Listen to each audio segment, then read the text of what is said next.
तस्याष्टधा वृत्तिर्भवति पूर्वदले पुण्ये मतिः आग्नेये निद्रालस्यादयो भवन्ति याम्ये क्रूरे मतिः नैऋते पापे मनीषा वारुण्यां क्रीडा वायव्ये गमनादो बुद्धिः सौम्ये रतिप्रीतः ईशाने द्रव्यादानं मध्ये वैराग्यं केसरे जाग्रदवस्था कर्णिकायां स्वप्नं लिंगे सुषुप्तिः पद्मत्यागे तुरीयं यदा हंसो नादे लीनो भवति तदा तुर्यातीतं मुन्मनना मजपोपसंहारमित्यभिधीयते एवं सर्वं हंसवसात्स्मान् मनो हंसो विचार्यते।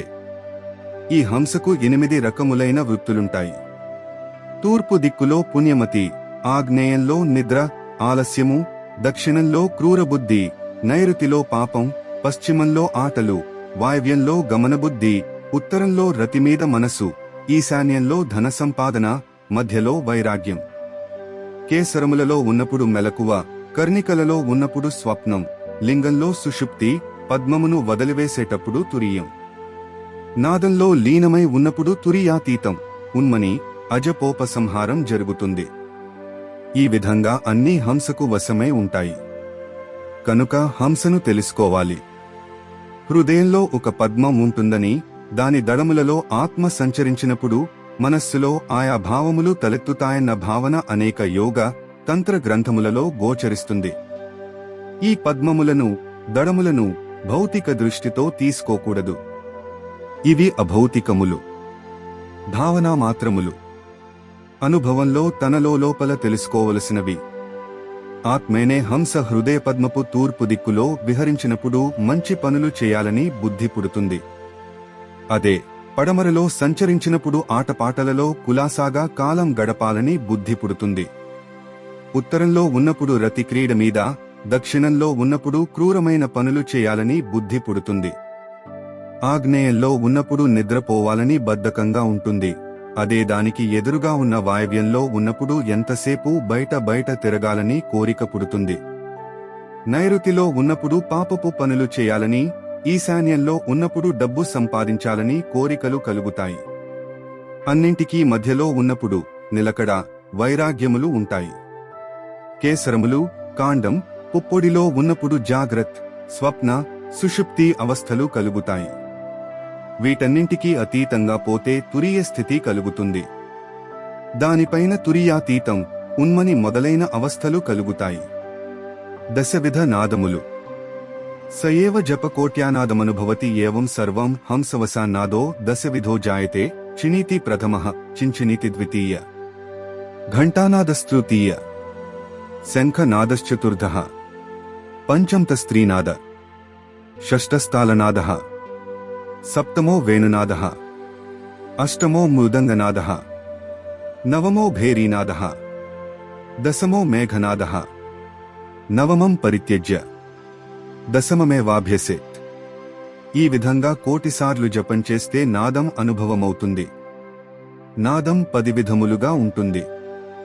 చిని, చించిని, ఘంట, శంఖం, వీణ, తాళం, వేణువు, మృదంగం, భేరి, మేఘనాదం ఇవి 10 నాదములు.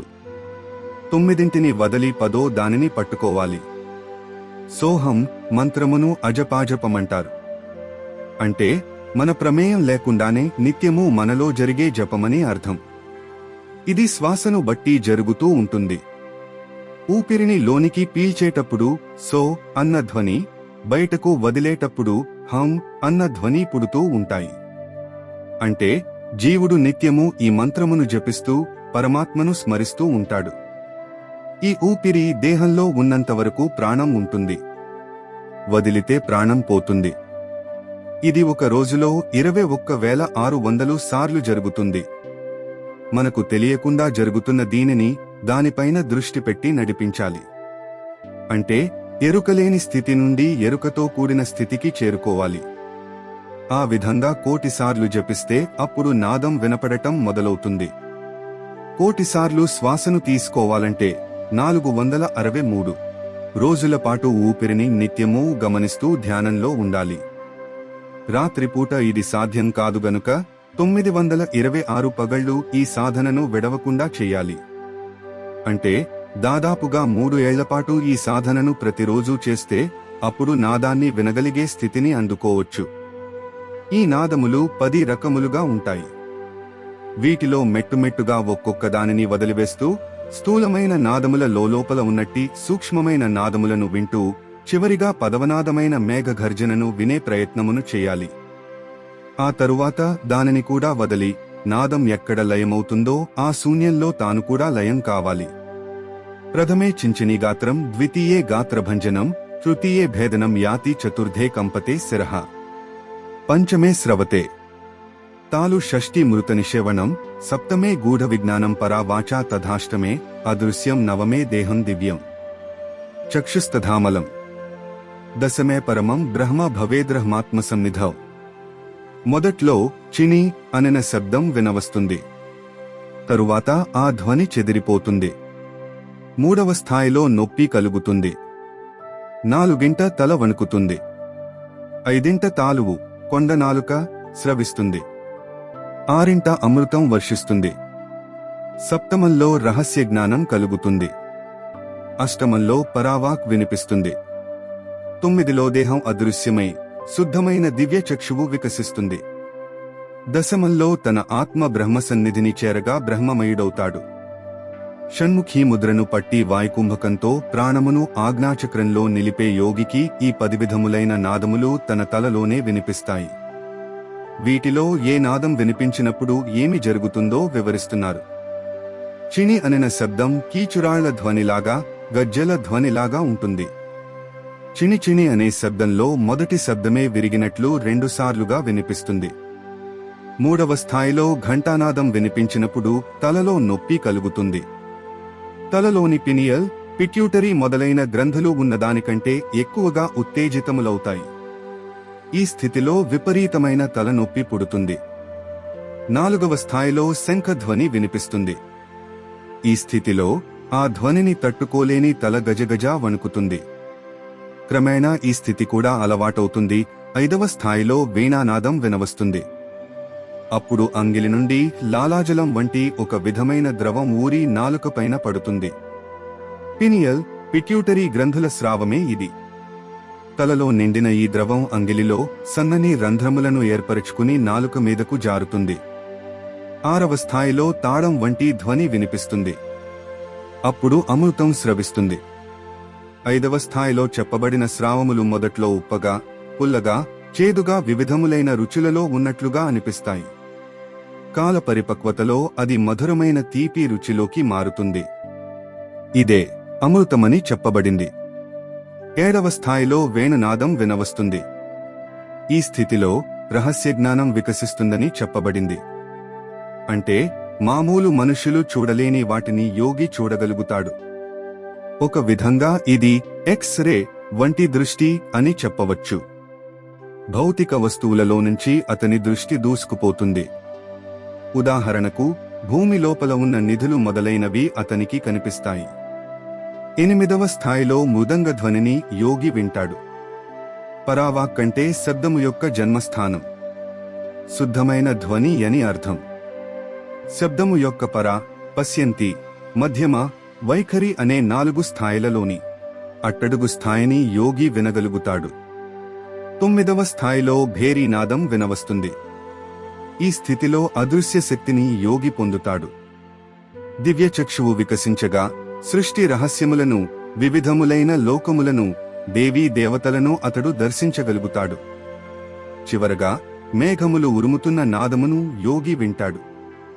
ఈ స్థితిలో తన ఆత్మ విశ్వాత్మలో కరగిపోగా బ్రహ్మమయుడవుతాడు. నాదయోగ సాధనతో ఈ విధముగా బ్రహ్మానుభూతిలో కరిగిపోయిన సమాధి స్థితిని యోగి అందుకుంటాడు. ఇదంతా జరగడానికి కనీసం 12 ఏళ్ల నుంచి ఎన్నేళ్లైనా పట్టవచ్చు. సాధనా తీవ్రతను బట్టి అంతా ఉంటుంది.